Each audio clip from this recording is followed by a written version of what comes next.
Now, a Canadian doctor credited with keeping thalidomide out of the U.S. has died.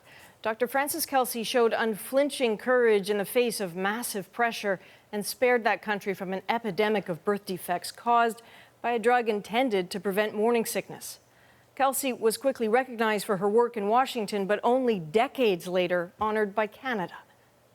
Whether a new drug is going to be harmful. In the 60s, the Canadian Kelsey was a medical officer for the Food and Drug Administration in the United States, and in that role saved Americans from a certain medical disaster.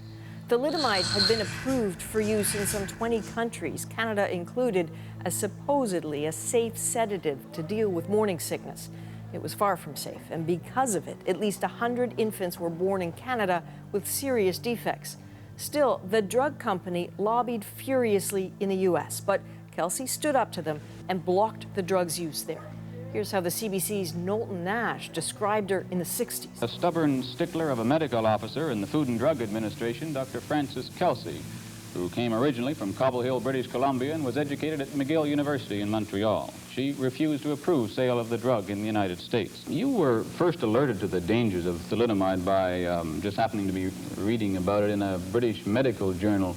Is there no international clearinghouse for reports on new drugs? No, there's no such system in use at present. Would it be useful? Oh, certainly, certainly. Her work was considered so heroic, she was given the President's Award for Distinguished Civilian Service by John F. Kennedy.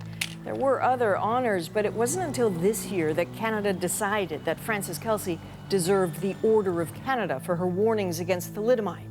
When Kelsey's health started to seriously fade recently, her worried daughter asked if the award ceremony could be moved up. It was. Yesterday, the Lieutenant Governor of Ontario went to Kelsey's London home and presented her with the award. She was apparently thrilled.